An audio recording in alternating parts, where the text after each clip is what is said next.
secret. This is like lots of secrets I'm revealing here. I'm just basically a mum on set. Because, directing isn't just what people think it is, which is this kind of action and cut. There is so much more to it. And I think probably actually being a mum, I just organically have it in me anyway. Everything I do probably has those same traits. It is so beautiful. I can only say that as a mom myself of two. I'm very lucky. There's this gift and joy and beauty. From the minute we arrive here, we are this layered element that just keeps growing. Every part of my existence contributes to who I am, and then being able to pass that on to the world. But I feel like there was just this natural trajectory that I listened to. Everything that was shown me, I then listened to and accepted it. I do have this intuition, this beautiful voice. And then there's another one, the one that is kind of a little bit more sneaky and that whispers some... That's the gremlin. That's the gremlin. Yeah. There is the voice that's real is very quiet. Yeah. And what you're doing in life, you have a choice where you're going. So let's stop being perfectionists. Yes. Let's quieten the noise to listen to the little voice.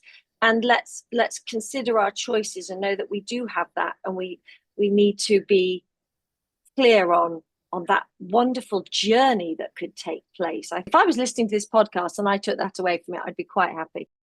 Isabella Blake-Thomas, we're not going to talk about how this all started. We're just going to say thank you so much for being here. You're such an amazing creative. You're a film director, you're a writer, you're a speaker, you're a creative coach. And you've co-founded Mother-Daughter Entertainment with your daughter, Isabella. I mean, that's a lot. So it's a lot that we can dive into today, and we're very excited about it. And the first thing I would like to ask you is, you've said that nothing in your journey was wasted. And looking back, what part of your life prepared you for the filmmaking? Good morning. Actually, is it morning? I don't even know whether this. It's evening. It depends on where we are. It is. So let's utilize that as the starting point, because it doesn't matter what time of day it is, where you are, what you're doing, anything that you are experiencing, I think, can have an effect. In fact, even the last couple of days of what I've gone through has already transformed me and been able to do something more and bring something more to the table. And I think what's important to recognize for this journey, and has anything ever been wasted? No, because every single person I meet, everything I experience teaches me something. And so even if I'm talking about the last 2 days from when we last spoke, I have experienced things that are organically changing me, and I'm bringing them into my world. And so I think it's important to recognize that from the minute we arrive here, we are this layered element that just keeps growing, and to acknowledge that growth, I think, is a really important part. So I wouldn't necessarily even say there was this one thing that prepared me for this or what allowed me to become this. Every single thing I was part of, from the way I was brought up to my education, to the friends, to being bullied, to having my daughter, I just feel like there is so much that comes in. And luckily, I'm not a perfectionist. So because I'm not a perfectionist, it means that I'm allowed to go, that was that bit that I learned for that. Now I've grown, now on to the next piece. And what does that next piece look like? Oh, now I'm learning something else. In fact, I go on a walk every day for an hour, and that is my own therapy. And my brain will start with an idea, and by the end of that walk, I've understood what it means and why. So nothing is wasted. That walk isn't even wasted.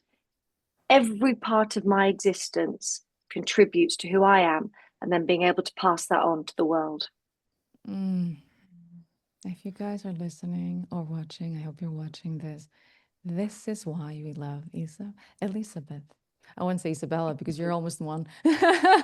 We are one. Don't worry. No, we think of ourselves as one.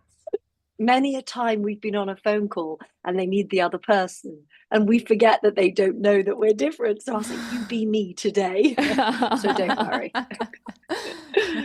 I love what you're it. saying. It sounds like a meditation to my mind, and also the part of not being a perfectionist. I am one at heart. I call myself perfectionist in recovery, but I do relapse from time to time because this is something that, you know, it just won't let go. It's just maybe like an inherent trait or something like that. But I find that what you're saying is you constantly bringing your consciousness into your life choices, into your life journey, and that's how you kind of grow from all of your experiences.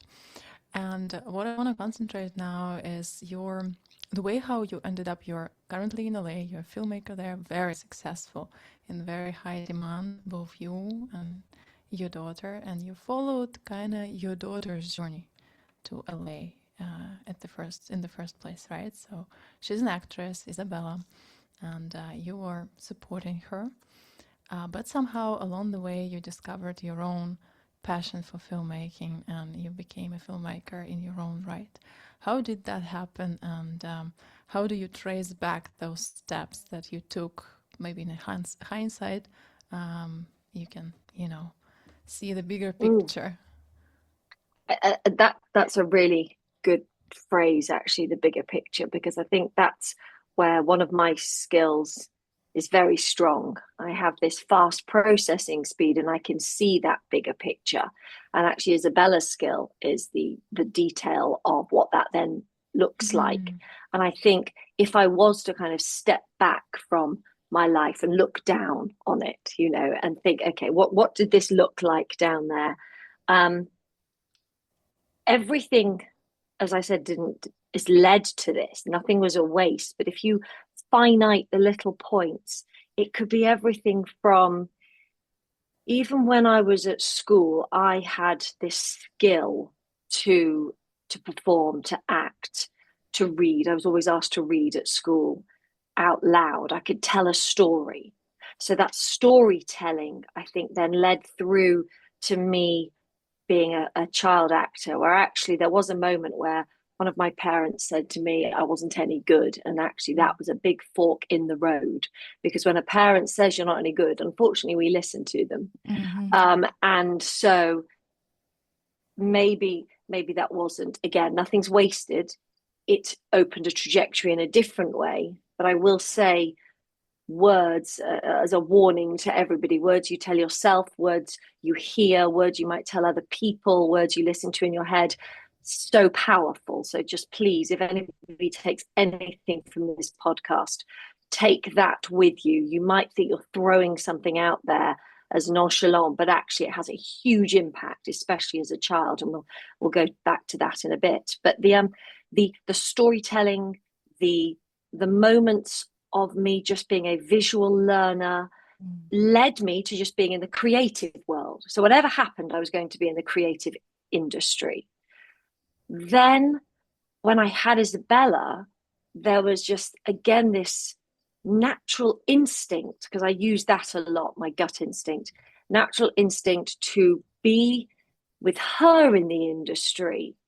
And she would come to my drama lessons and my coaching, and she then got this acting audition. She got the role in the BBC TV show, and I'll let her tell you all about that when you speak to her. But that just led us to, oh, she's good at this. This is great. And again, as a parent who was told you're not any good, don't do it, I was always going to encourage her. So I was like, let's go with this. Let's see where this takes us. So then by her doing that led us to traveling, because she was being in films around the world. So then I'm getting this insight into traveling, which led us to LA, and we fell in love with it. And we fell in love with it as a home. And they say that LA is a place that the people who don't fit in anywhere else find their home. And that's very true. I mean, I've always felt slightly different, like this round peg in a square hole, or the other way around, whichever one is more kind of like uncomfortable. I think a square peg in a round hole is probably more uncomfortable. And so by being in LA, there was just this natural instinct again to, this is my home. and I want to be with her in this industry. And then I met the people that encouraged me, and someone said, how do I become a director? And he said, you just say you're a director.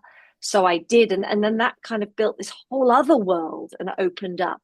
But I feel like there was just this natural trajectory that I listened to. Everything that was shown me, I then listened to and accepted it. I think that's the biggest takeaway when I look back and think about it. I didn't say no to anything. When you say listen to, are you also talking about your intuition? Is that also like that you listen to the inner voice? Is that what you're talking about too? Yes, which I think probably I thought I was crazy when I was growing up, because you do have this. And then I suddenly learned, oh no, that is your intuition. That is the thing that we can listen to if we allow ourselves. So as I said, even on my walk yesterday, there was something that was said to me, and I thought, this doesn't sit well with me. So I'm going to sit with it and work out why, because it's often never the immediate thing that affects you. And this is something that comes up in my life all the time. And you can react, or you can take a beat and think about it. Now, it doesn't mean that you're not proactive, because there's a fine line. Let's say someone says to me, do you want to move to LA? Do you want to buy this boat to live on? Which I did. Do you want to have this VW bus? Which I did. I can make immediate decisions on that, but I've still thought about it. My intuition is still telling me, what does that feel? How is that going to enhance my life? And what does that look like? So there's a fine line between listening to it, encouraging it, taking the time. And yes, it would be my inner voice. I think that is probably the only way to describe it. Yes, intuition plays a great place in many life's endeavors, and it's a beautiful thing that you learn to trust yours. How do you differentiate? It's just a personal maybe question, because I do have this intuition, this beautiful voice, and then there's another one, the one that is kind of a little bit more sneaky and that whispers some... That's the gremlin. Yeah. Yes. Ooh, how do you kind of, prefers one over the other, or how do you deal with that? Yeah. How do I navigate that? I want to ask the same question, Valeria. I love you. It was exactly, I was like, and I was like, wait, thank you. Exactly. Because it's sometimes it's there, you can hear it. And then it's like, you're like, am I crazy? Because there is the voice that's real is very quiet. Yeah. So that's the one you have to I've got goosebumps, because this is the answer. I've got the answer. I just listened to her, because the noise around you brings in the plural gremlins, brings in the voice of your parents, your friend, society, all of those other things come in. And so a little voice that is the true voice, that is the one that we should listen to, the only way you can hear that is by getting rid of all of the other crap.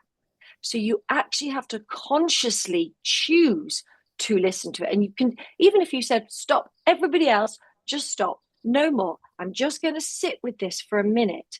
And I think that is the skill that I've been able to do. So I'm an advocate for slow living, minimalism, veganism. I don't get decision paralysis because I have no decisions to make. My life is so simple. So even if we have to say, when are you going to be able to be free for this podcast? The amount of things I have in my day, the things that I know I've got on, I'm able to be very simple with my decisions. So I cut out the noise. I cut out all noise, and then I can hear that little voice. I think that's the answer.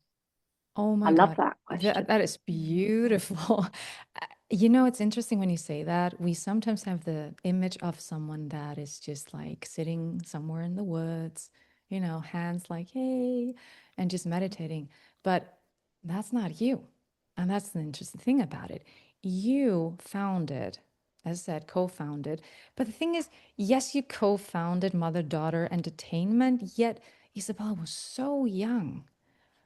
Why did you make that decision and that early on? What was the drive behind that, or Because the she's quiet instrumental voice? to it. I mean, look at the name, Mother Daughter Entertainment. If there wasn't Isabella, it wouldn't have even existed. So she was 100% part of that. And I'm the Nepo mum. I followed her into the industry. I was in theatre. I wasn't in TV and film. So the only reason I did it was because I wanted to support her. And it's very interesting because you get a lot of people that comment on, oh, you must be the mother that you're doing this because you really want it, don't you? You were an actress when you were little, so therefore this is purely for you. I can assure you, this 100% is not for me. This purpose of what I'm doing, of anything I do in my life, is purely to be the conduit for the other people, for sharing something. And I saw that Isabella would need this when she was older. And if I didn't start it again, I listened to the voice. Something said to me, set this up. Someone would have said, you're crazy setting a company up when your daughter's 14. You know, that's what, why would you do that? But I knew that that was really important. And I knew that that meant that there was this, again, this kind of next chapter of growth. So I listened to the voice, made that, and it just has grown naturally, this kind of symbiotic element between us. It's allowed it to grow. So I think it was never going to be just me in the industry. It was never just me anyway. When you're a mum, you have your child, and I believe strongly, out of any of my belief systems, that I take that job very seriously. That is my most important job. So I'm a co-founder as well of my daughter. She's part of that, co-founder of everything. It is so beautiful. I can only say that as a mom myself of two, I'm very lucky. And that's the same. It's just, there is this gift and joy and beauty of being a mother that, yeah, because I chose it. That's the important thing. I wanted to be a mother. It was very important to me. So I chose it. And Well, and I think, but just to intervene with the choice thing, because I knew I wanted to be a mother too. And sometimes, obviously, we don't have choices, and those choices are taken away from us. Yes. But I feel like there's a choice when we become a mother then. So no matter what happened in the beginning, you still have a choice of how you're going to be. I feel like that's annoying if you can hear it. Can you hear the bin? It's all good. All good. We're staying. We're so Are you sure? we're so on you. It's all okay. Beautiful. I just Thank you. I don't want anybody to lose their concentration. No, now you got them back. If they, I can definitely manipulate that. Yeah. And if they had lost it, this is beautiful. We're leaving this in because if they had lost it, they're back now. That's for sure. Yeah. Well, it's true. Do you know what? There's this soporific effect that sometimes when you're listening to someone's voice, you can fade away. And actually, both of you have beautiful voices. And I was listening to the voice and I was going, actually, I'm almost falling asleep to myself. So let's wake everybody up. Let's tell them that choices, no matter what you're doing in life, you have a choice where you're going. So in fact, you've got here, let's stop being perfectionists. Yes. Let's quieten the noise to listen to the little voice. And let's consider our choices and know that we do have that, and we need to be clear on that wonderful journey that could take place. I think those three things. If I was listening to this podcast and I took that away from it, I'd be quite happy. Fuck yeah! Yes, love it. Big time, yes.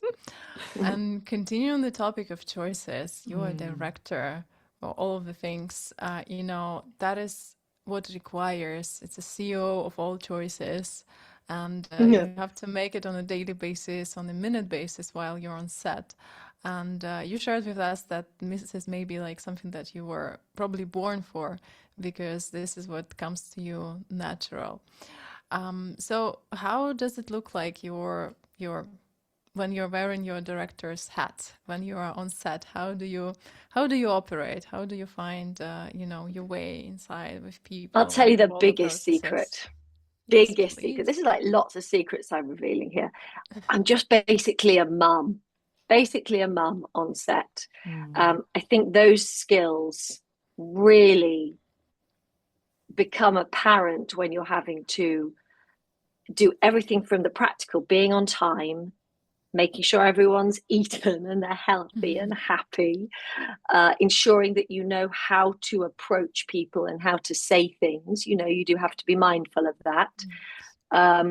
Making sure that you make the end of the day by, again, wanting people to come back the next day, because, you know, directing isn't just what people think it is, which is this kind of action and cut. There is so much more to it. And I think probably actually being a mum, I just organically have it in me anyway. Everything I do probably has those same traits. And so I don't look at it as any different. I don't look at anything I do as any different. Even when I'm writing a book, painting my art, seeing people, I just think the instincts of mum, of being a good person, a kind person, can be brought into everything. Yes. That's so beautiful. And you know what? It sounds like you're so perfect. And you are. To us, you are. But nobody is. We know that. Yet you have this fearlessness about you. And you've talked about it. And where did that come from? Because you said in the beginning, you were bullied at school. And, you know, you haven't had it easy. There's been a lot of things that have happened to you that you had to navigate and navigate it brilliantly. It's beautiful.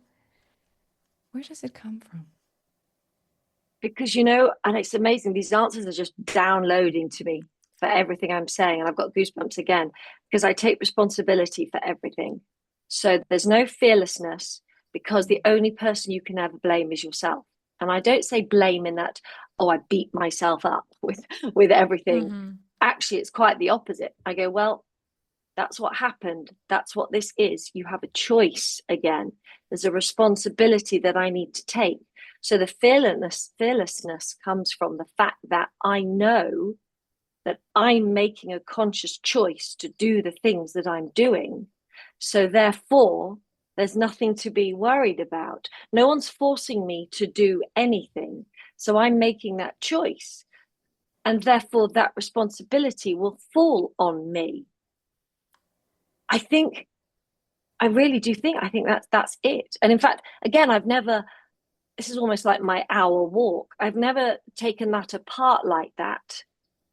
But I really, that is it. I think it's as simple as that. I'm taking responsibility for all my own actions.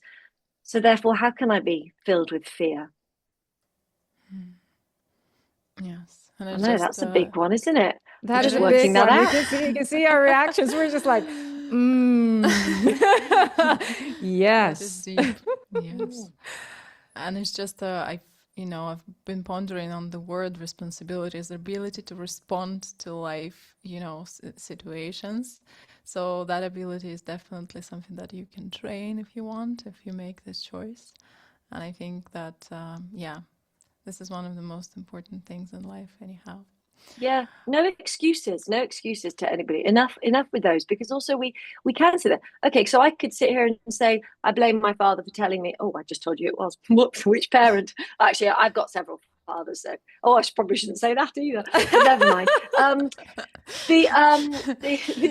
The world in which I could go, oh, well, that's why I'm not an actress. No, yeah, okay, I was only 14 when he said that, but I still have a choice now. I still have a choice now to change things and to do that. So you have to take responsibility for it.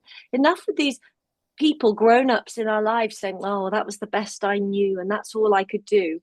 Well, I could sit here and say that now. No, people. No, do not dare. Do better.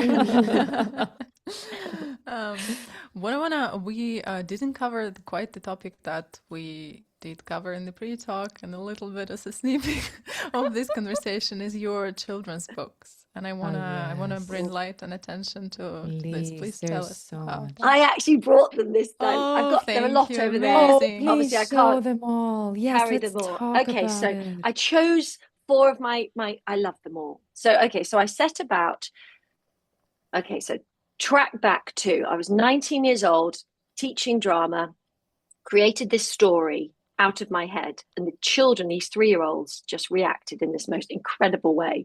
And I left the drama class and I wrote this down. I was like, this is an amazing little story, because it was getting them acting and up and about. And I remember going, I love this. Cut to Isabella was born, and I thought, oh, I remember that story. Maybe I'll write a couple of others in the same world. Loved that. Then technology hit, the iPad, the computers, the way that children no longer were reading books and up and about.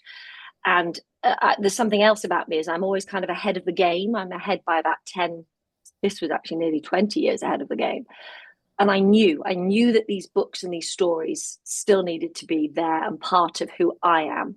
So cut to nearly a year ago now, I had one of the biggest losses in my life that altered my trajectory beyond anything I could imagine. And the download from it was my writing, was my creativity. And I realized that I couldn't navigate grief in a way as an adult that I thought was the way you navigated grief, like the book according to books. And I thought, no, it's because I'm reacting to it in this childlike way. I don't understand it. And that started my journey of navigating ideas that children aren't necessarily exposed to, taught, they don't understand. And this world of understanding became really clear. And I set a task, because this is the kind of thing I do, where I was like, oh, I'll write 50 children's books by the age of 50. And I just turned 48, so I finished them early. But I also know how I want the books to be.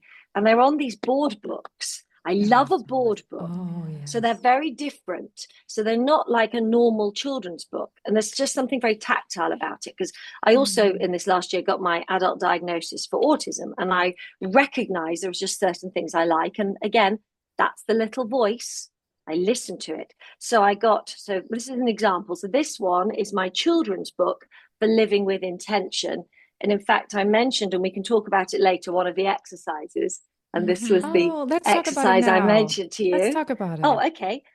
Okay, so this is called patting yourself on the back. Yeah, it started with, because I was talking about somatic therapy and how important I'm doing this breathing therapy, where you're lying on the floor and you're just breathing. You do not stop. It's in, out of the mouth the whole time.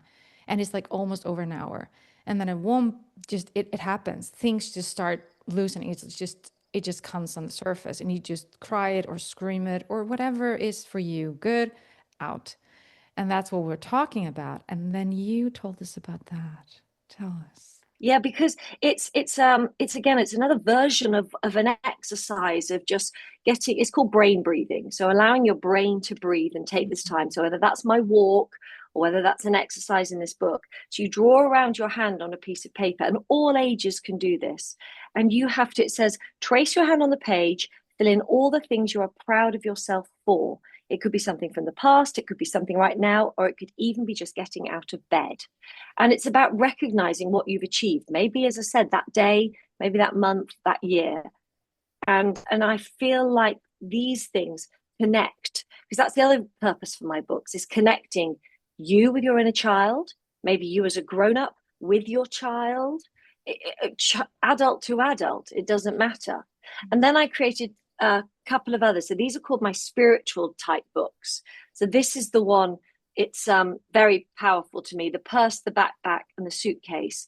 We all carry things with us. What do you carry in your suitcase? Again, this refers to things that we don't even know we're carrying. But the idea is that even one person who just sat and listened might be enough for you. I illustrate them all. I really enjoy my illustrations, and I draw them like a director. So like I did a close-up, that's the image from far away, and then I'll do a close-up. And then I've got just fun ones as well. But again, a connection. This is I Love Jam. This was inspired by my neighbor. who loves toe jam, didn't even know what toe jam was. And this is all about what his favorite jam is. And it's the things it's the dirt in between your toes. Oh Because my he would God. sit there and just, so this is like, I love jam, and it's a game like with his Oh my mum God. guessing what's your favorite jam? And he says it's toe jam. So, and then this is the one that inspired a lot of them, which is the loss and understanding loss. And this is Chai and Humphrey go on their last adventure before Chai has to cross the Rainbow Bridge. So I have books that really feel that they have been my therapy. And I know that the download is to help other people. And I believe in these so much. And I am so passionate about my storytelling. And this was just another way to do it. And so I've got 44 up at the moment. I'm going to put 3 more up this weekend. And then I will have reached my 50. That's, that's what I do. Congratulations. Wow, Thank you. congratulations. Thank That's you. that's what we're Thank talking about you. before, where it's like, I don't have so much to decide. I live in, and then you're like, you've written 50 books. You have, how many films do you have now? Feature films, short films? Probably about 25 Yeah. features, I think, something like Yeah. that. Yeah. Yeah, okay.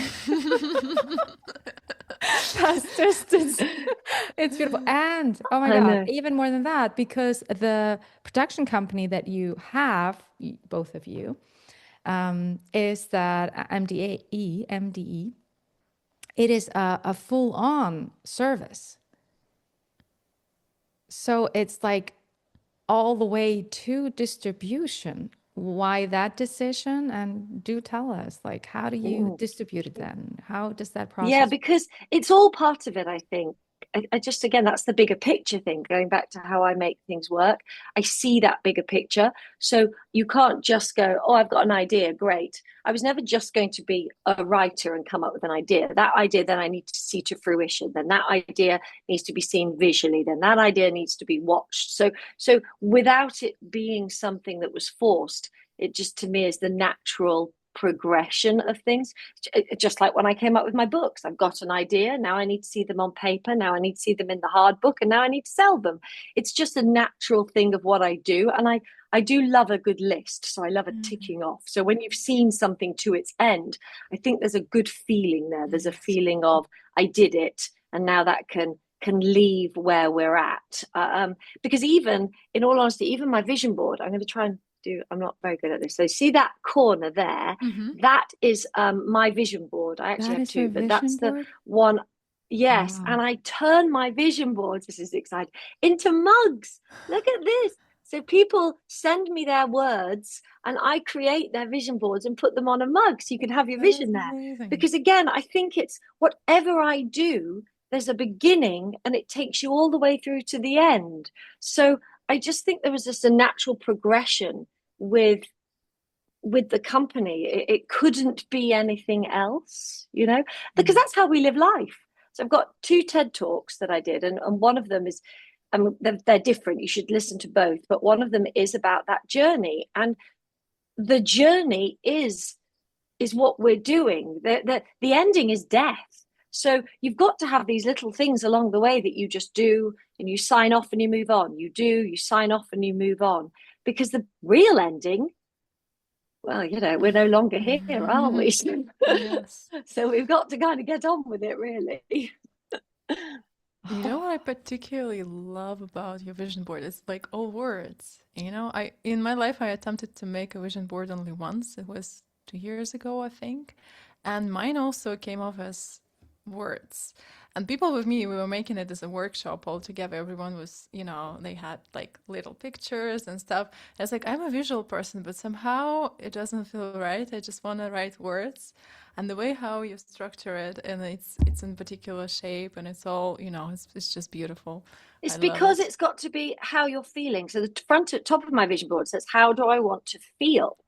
Because that's the most important thing. So I have the things on here that I would like, so it's got I drew a book actually for my books, but I've got things like smile, slow, complete, what else? Simple, draw, create.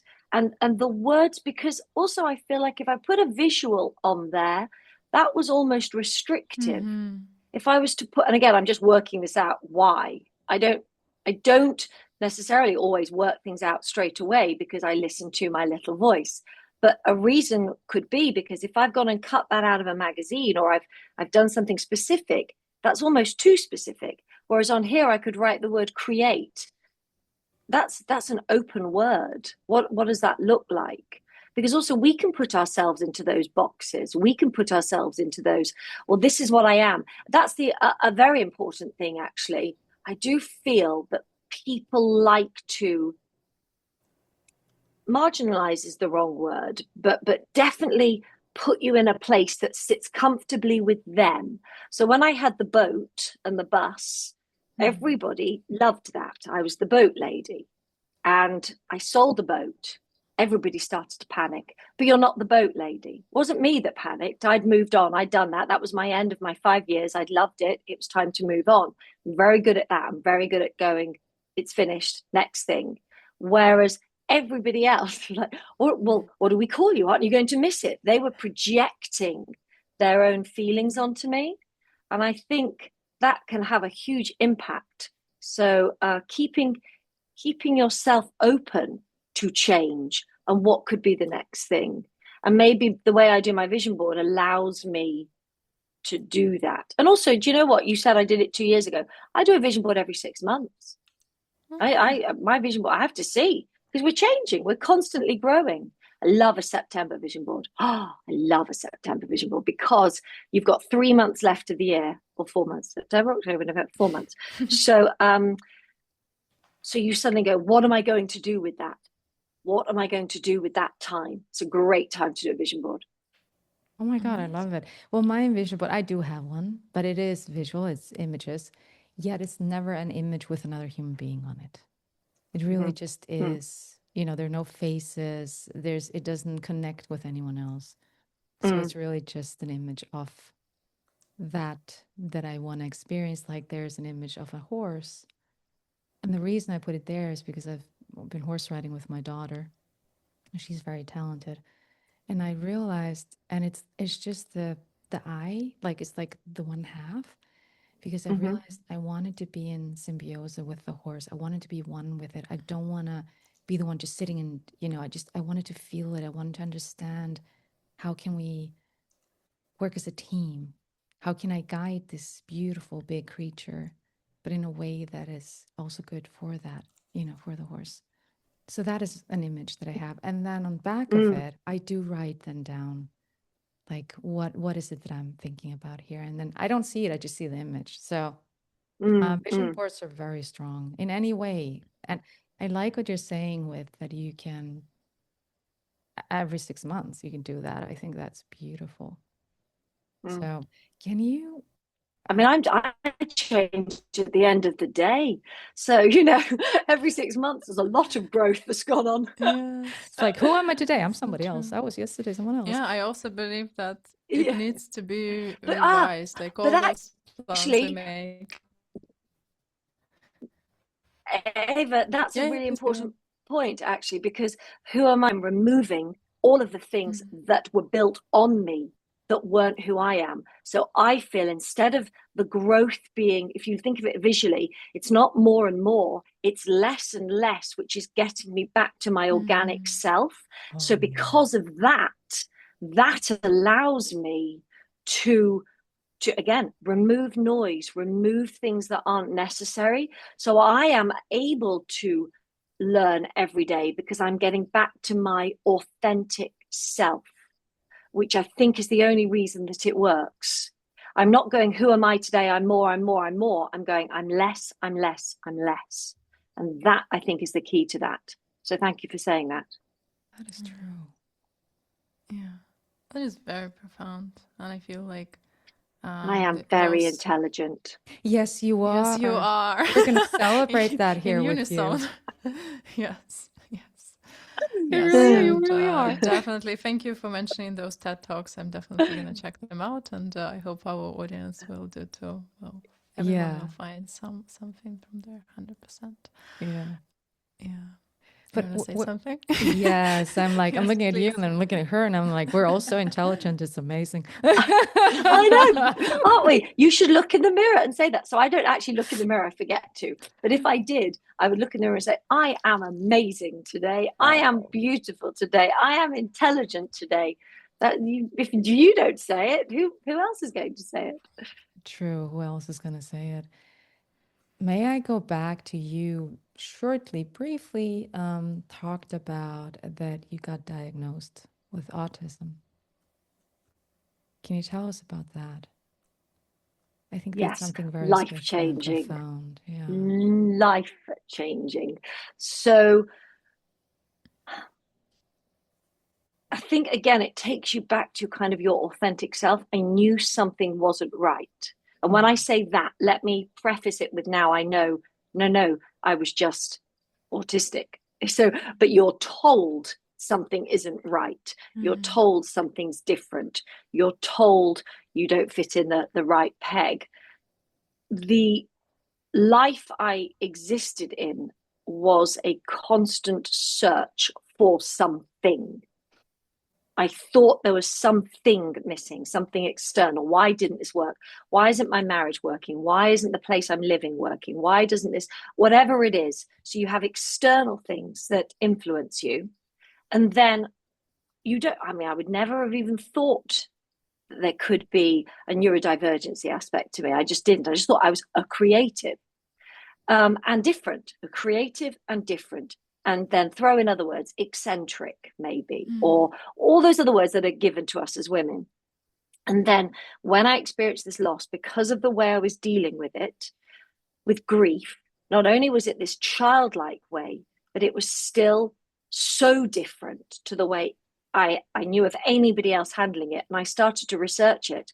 And I Googled autism and grief. And I literally went, and this isn't like a Google, I asked just AI. This was a deep dive, which again is an obvious trait of the way my brain works. And everything started to make sense. That's me. That's me. But that's what I'm doing. So I then went even more deeper into this. Again, recounting, going back over everything that I was part of, how I've been brought up, all these elements. And then I found this amazing psychiatrist who did all the tests. So this isn't just me having decided it. All of the tests that were pretty transparent to the way I do things. And I look back now at things and I go, well, of course. I mean, who else writes 50 children's books by the age of 50? Who suddenly decides to do this? Who writes everything in the way I write them? Who I eat in a certain way? I have my certain things about me. And this is just surface level that I'm expressing here. And you go deeper and deeper. And I think that has all led me to my authentic self. The understanding now, and that took away this feeling of blame, this feeling where I could go back to my inner child and say, it's okay, nobody knew, you didn't know, and to give myself a hug about that. So life-changing. There is nothing, and I'm not throwing it around. There's this thing at the moment, everyone says, oh, you all say you're neurodivergent. And maybe more women are than they think, and that's the thing, we've all got a bit of it. But from an autistic level, my brain works very differently to my daughter's. So she has neurodivergency, it's different. My neurodivergency is so apparently on this spectrum that it saved my life, actually, I would say.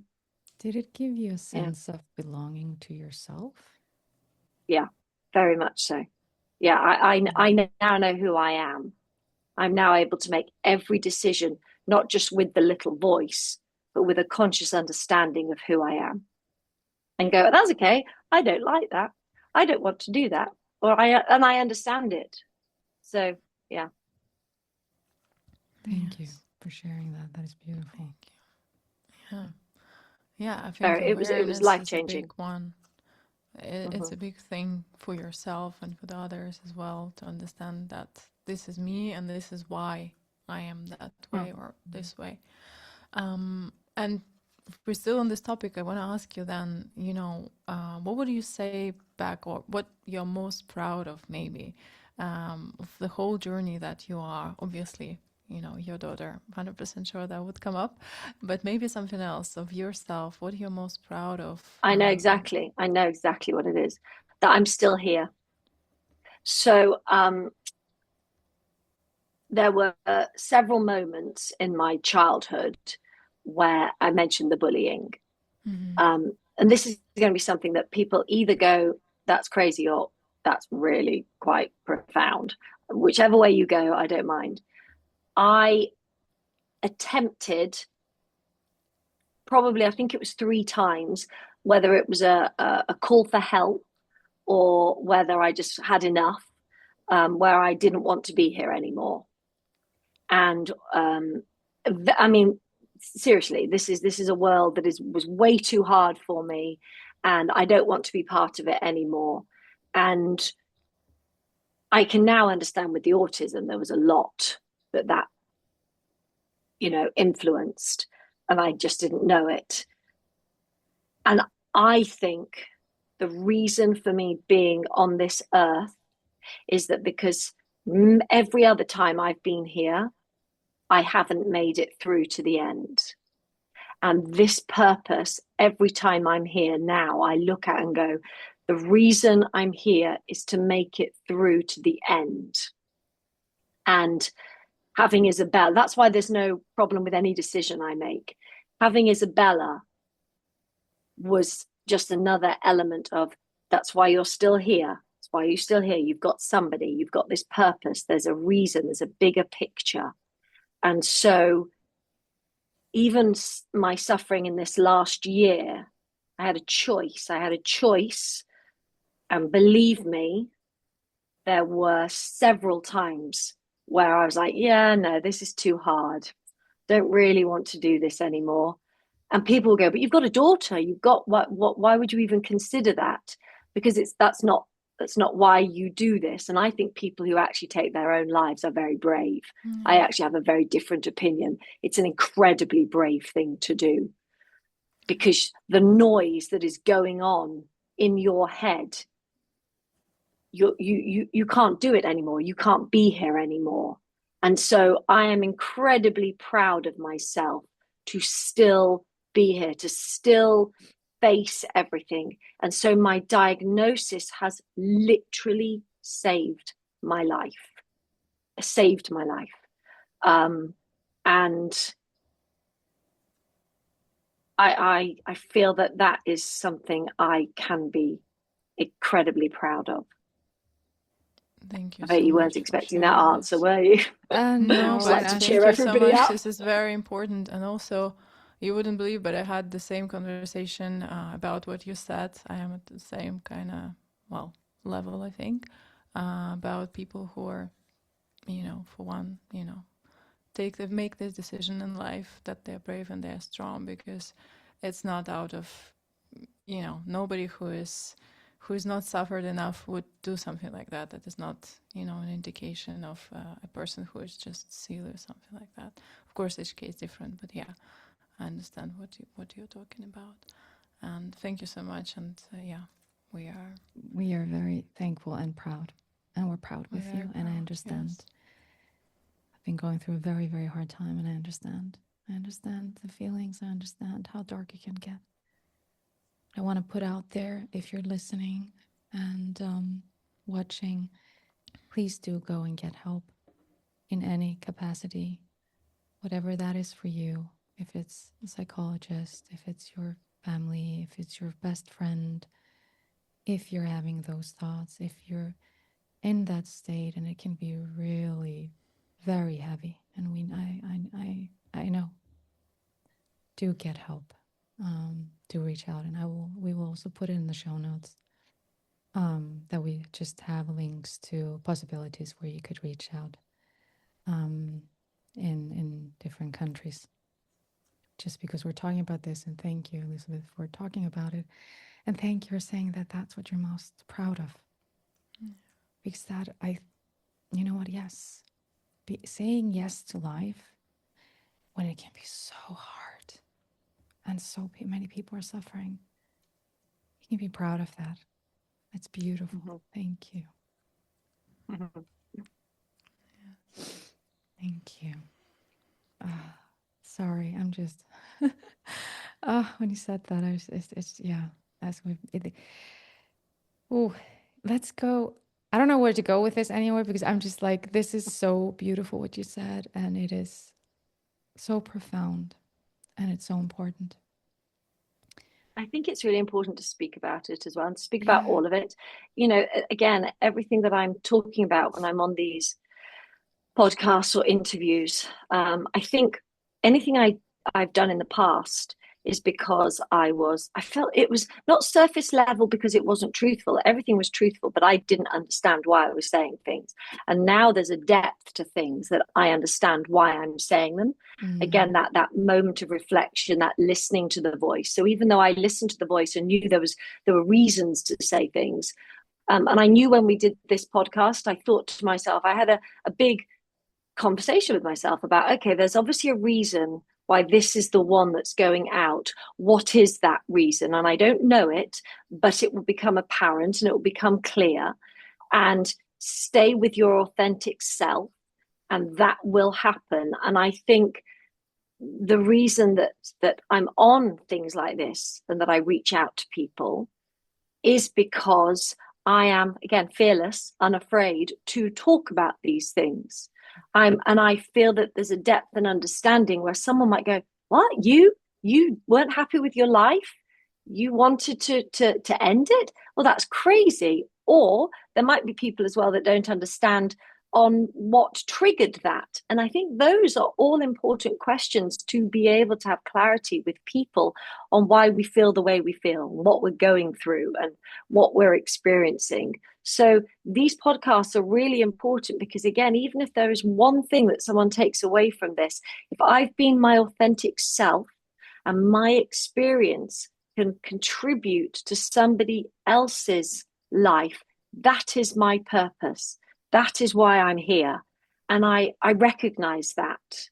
And I think, again, that's why I'm fearless with wanting to share and live my life, because I know it's for a bigger reason. And that reason has also contributed to bringing Isabella into the world. And she is a light that will then take this on and be my legacy for that. And so as long as we're all trying to put a little bit of light into the world, that is really all we can ask. Thank you. And that is the reason for this podcast. You are not alone. You're really not alone. And there's so much we can learn from each other. Thank you, Elizabeth. This has been gorgeous. Thank you. It's amazing. Where is it best to reach out to you? I think if you type my name into the internet and you put Elizabeth Blake-Thomas TED Talk, Elizabeth Blake-Thomas books, Elizabeth Blake-Thomas interviews, that's all there. My website has everything, elizabethblakethomas.com. My Instagram at Elizabeth_B_T, and then my Etsy shop. So I'd love that to be put in the links, because again, I really feel powerful about that. I have this need for people to go back to books, back to reading, back to connecting. That's so important to me at the moment. So yeah, that would be my Etsy shop, which I will give you the link for as well. Yes, please. And we'll put it all in the show notes. Thank you. Now I understand why we had to do it twice. You guys, I have to admit, this is the second I wondered time. if you were going to. Well, you got a free hour then. Do you know what though? I do feel, I was looking, I printed actually out, I didn't look at them, but I printed all my words, and it was really nice for me to look back at that. And I thought, there's a reason. This was the reason. I felt it too. I was like, even I was very sad, and then it like I could feel this sadness, and then it was like this voice, this tiny voice we're talking about it. And Valeria, my gorgeous, gorgeous Valeria, was there for me. She's like, "Gorgeous, it's okay." And I'm like, "No." And I was so like, "God damn it. Why? What's going on?" And then this voice in the back was like, "There's a reason. It's okay. There's a reason." But my big loud thing was like, I was like all upset and everything. And the voice didn't go. And I even told, because I was supposed to do something else today. And I had to cancel it. And I said, hey, I'm so sorry because this and this happened. But there's a reason for it. And I even said it. I didn't even know that I just automatically. And now I know why. Thank you, Elizabeth. Mm-hmm. Yeah, no, Thank I you. do this more often if we're gonna get those conversations. This is, guys, so what we're talking about is the flawed me, and I am I'm just not perfect. It is what it is. I will never be perfect. It's fine. And I didn't push. Okay, I cannot even say that it was the technical side and it was off. I just didn't push record. Like, guys, Raw we had this honesty. beautiful talk and I don't push the record button. And I was just like, why? What? And this is not the first, this is the fourth time that it happened. Oh my. Yes. So, okay, so I'll give you first time's a mistake, second time you're a bit stupid, and third time, no. And what's the fourth time then? Well, that doesn't even exist.